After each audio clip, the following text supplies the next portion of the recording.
all over the country they're burning flags. মার্কিন president Donald Trump ক্ষমতায় এসে একের পর এক নতুন নিয়ম আর নীতিমালা জারি করে বদলে দিলেন যুক্তরাষ্ট্রের রাজনৈতিক ও সামাজিক প্রেক্ষাপট।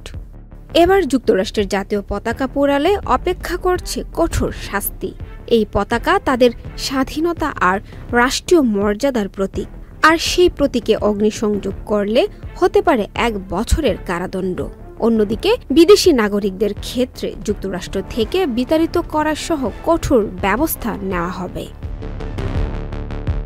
সোমবার 25 আগস্ট সই করা এই নির্বাহী আদেশে বলা হয়েছে, পতাকা পোড়ানো উস্কানি বা লড়াইয়ের হুমকি দেওয়ার সমান ও এটি দাঙ্গা উস্কে দেওয়ার মতো কাজ। যদিও 1989 সালে মার্কিন সুপ্রিম কোর্টের রায়ে বলা হয়েছে, পতাকা পোড়ানো সংবিধানের প্রথম সংশোধনীর অধীনে সুরক্ষিত মত প্রকাশের অধিকার। প্রথম সংশোধনী অনুযায়ী কংগ্রেস কোনো ধর্মকে প্রতিষ্ঠিত করার আইন করতে পারবে না বা ধর্মীয় আচার অনুশীলনের স্বাধীনতা নিষিদ্ধ করতে পারবে না। কোনো ব্যক্তির স্বাধীন মত প্রকাশ বা গণমাধ্যমের স্বাধীনতা সীমিত করতে পারবে না। জনগণ শান্তিপূর্ণভাবে সমাবেশের অধিকার এবং সরকারের কাছে তাদের অভিযোগ উপস্থাপনের অধিকার থেকে বঞ্চিত হবে না। আদালতের রায় থাকা সত্ত্বেও নির্বাহী আদেশে সই করার সময় ট্রাম্প বলেন, যদি কেউ পতাকা পোড়ায় তাকে 1 বছরের জেল খাটতে হবে। আগাম মুক্তি নেই, কোনো ছাড় নেই। এটি প্রশাসনের কাছে রেকর্ড থাকবে, আর তখনই পতাকা পোড়ানো বন্ধ হয়ে যাবে।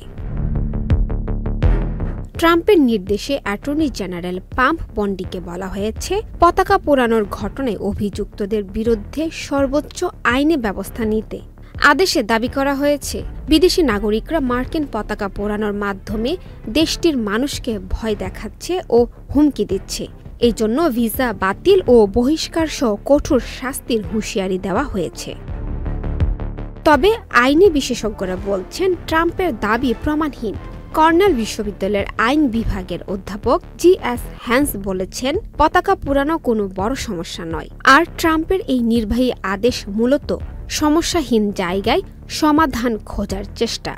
এদিকে মত প্রকাশের স্বাধীনতার পক্ষে কাজ করা সংগঠনগুলো এই পদক্ষেপকে সংবিধান বিরোধী বলছে। মুসরিত শৈলী, চ্যানেল আই।